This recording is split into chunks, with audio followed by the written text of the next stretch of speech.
జై జై సద్గురు హమం బాబా నమో నమః. అందరికీ నమస్కారములు. ఈరోజు నేను ఒక తత్వాన్ని ముందుకు తీసుకొస్తున్నాను. నీవుండేది చిప్పగిరిలో ఆ పాటని పాడి వినిపించాలని చేసుకుంటున్నాను. నీవుండేది చిప్పగిరిలో నా స్వామి, నేనుండేది రాయాదిలో, ఏ రీతి సేవించునో నా స్వామి, ఏ రీతి పాలించును.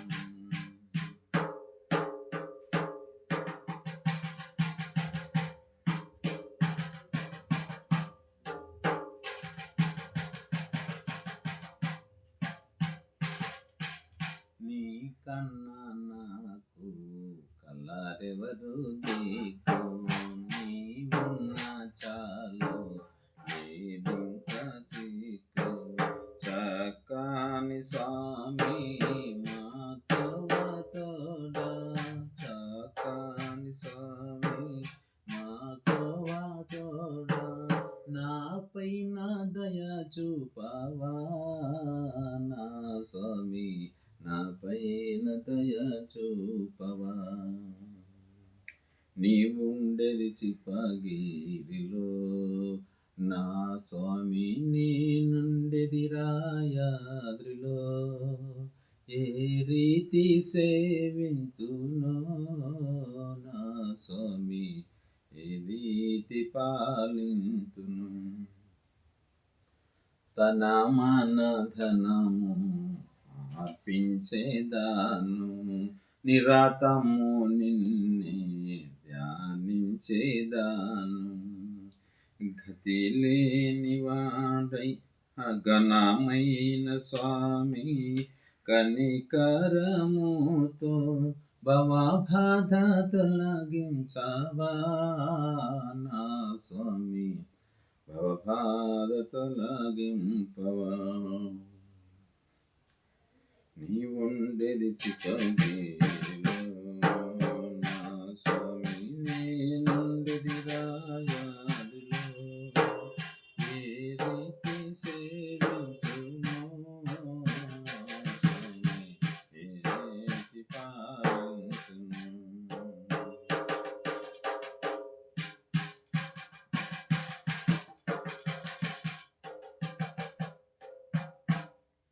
ఫల పుష్పములతో పూజించలేను, ధన ధాన్యములను అర్పించలేను. గతి లేని వాణ్ణి నిన్ను చేరితినయ్యా, గతి లేని వాణ్ణి నిన్ను చేరితినయ్యా. ఈ దీనుని దయ చూపవా స్వామి, ఈ దీనుని దయ చూపవా. నీవుండేది చిప్పగిరిలో నా స్వామి, నేనుండేది రాయాదిలో, ఏ రీతి సేవింతునో నా స్వామి, ఏ రీతి పాలింతును.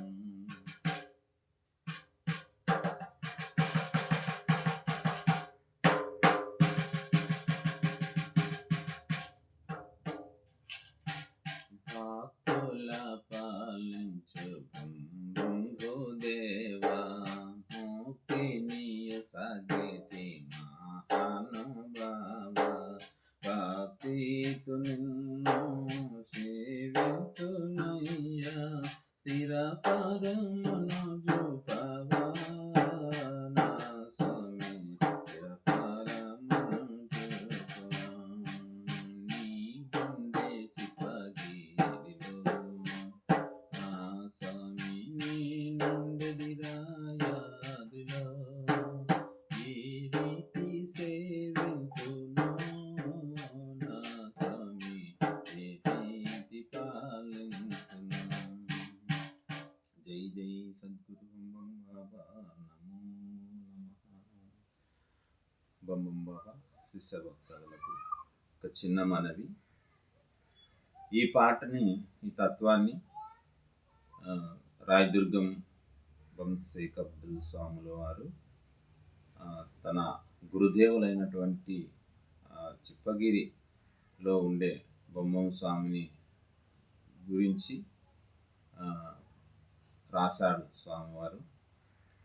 స్వామి, మీరు చిప్పగిరిలో ఉన్నారు, నేను రాయదుర్గంలో ఇక్కడ ఉన్నాను అంటూ తన మనోభావాన్ని ఈ పాట రూపంలో వెలిబుచ్చడం జరిగింది. నీవుండేది చిప్పగిరిలో, నేనుండేది రాయద్రిలో, ఏ రీతి సేవింతునో ఏ రీతి పాలింతును అని, ఏ రీతి సేవింతునో ఏ రీతిగా నువ్వు పాలిస్తావో అని ఆయన స్వామివారు వేడుకుంటూ తన అభిమానాన్ని చాటుకున్నారనమాట. నీవుండేది చిప్పగిరిలో, నా స్వామి నేనుండేది రాయాద్రిలో. చూడండి, కరెక్ట్ కదా? స్వామివారు అక్కడున్నారు, కానీ రాయదుర్గంలో షేక్ అబ్దుల్ స్వామి ఉన్నారు. ఆ స్వామి ఈ విధంగా కూడా రాశారన్నమాట. నీకన్నా నాకు కలరెవరు దిక్కు, నీవుంటే చాలు, నీవున్న చాలు, లేదింక చిక్కు. నీకన్నా నాకు కలరెవరు చాలు అంటే నీవుంటే నీకన్నా నాకు కలరెవరు దిక్కు అంటే ఇప్పుడు నీకన్నా నాకు ఇంకెవరు లేరు అని అర్థం అనమాట. తల్లి, తండ్రి, గురువు, దైవం అంతా నీవే స్వామి, అన్ని విధాలుగా నువ్వే నాకు అంటూ ఈ తత్వం యొక్క అర్థము. నీకన్నా నాకు కలరెవరు దిక్కు, నీవున్న చాలు, లేదు ఇంకా చిక్కు. నీవుంటే నాకు ఇంక ఎటువంటి చిక్కులు ఉండవు, ఎటువంటి నాకు ఏమి ఆపదలు ఉండవు. నీవున్న చాలు, నీవున్న చాలు, లేదు ఇంకా చిక్కు, నాకు ఎటువంటి చిక్కు ఉండదు అని స్వామివారిని పెట్టుకున్నాను. మక్కువతోడ నాపైన దయ చూపవా, నాపైన దయ చూపవా. మక్కువతోడ నాపైన దయ చూపవా, నా పైన ప్రేమతో, మక్కువ అంటే ప్రేమతో నా పైన దయ చూడు స్వామి అని ఆ విధంగా ఈ శరణం యొక్క అర్థము. రెండవది వచ్చేసి తన మన ధనము అర్పించేదాను. చూడండి, ఎంత నిగూఢమైన అర్థం ఉంది ఇందులో. తన మన ధనం, తన అంటే మన అంటే మనస్సు, తన శరీరమును మనస్సును ధనమును అర్పించేదను, నా మనస్సును మీకు అర్పించేదను. నిరతము నిన్నే ధ్యానించేదాను, నిరతము ప్రతి నిత్యము నిన్నే ధ్యానిస్తాను. ఘనమైన స్వామి కనికరంతో, ఘనమైన స్వామి కనికరముతో, భవబాధ తొలగించవా నా స్వామి. స్వామి, తన మన ధనం నీకు అర్పిస్తాను, సర్వస్వం నీకే అర్పిస్తాను, ప్రతి నిత్యము నిన్నే ధ్యానిస్తాను. కనికరముతో, నా పైన కనికరముతో భవబాధ తొలగించు స్వామి అనే ఈ చరణం యొక్క అర్థము. భవబాధ అంటే బయటి టోటల్ ప్రపంచంలో ఉండేటువంటి భవబాధలు, ఎటువంటి అంటే మన తోటి బంధుమిత్రులు, తల్లిదండ్రులు, ప్రపంచానికి నాకు ఎటువంటి భవబాధ అనేది లేకుండా తొలగించు స్వామి అని ఈ చరణం యొక్క నిగూఢమైన అర్థము. మూడవది వచ్చేసి ఫలపుష్పములతో పూజించలేను, ధనధాన్యములు నీకు అర్పించలేను. చూడండి, ఇది ఎంత అర్థం ఉందో. ఫలము పుష్పములు అర్పించలేను, నేను అందరి మాదిరిగా పూజలు కోసము పులిహారాలు, పండ్లు, పూలు ఇవన్నీ నేను తీసుకొచ్చి నీకు ముందు పెట్టి నేను పూజించలేను. నేను పేదవాణ్ణి, ధనధాన్యములు నీకు అర్పించలేను. నా దగ్గర ధనము లేదు, ధాన్యము లేదు, నీకు నేను అర్పించలేను. ఫలపుష్పములతో పూజించలేను, ధనధాన్యములు నీకు అర్పించలేను. గతి లేని వాడై నిన్ను చేరితినయ్యా. స్వామి, నేను గతి లేని వాడు, పేదవాణ్ణి. నేను డబ్బులు ధనధాన్యములు నీకు అర్పించలేకును, ఫలము పుష్పములు కూడా నేను అర్పించలేను. గతి లేని వాటిని స్వామి. నా పైన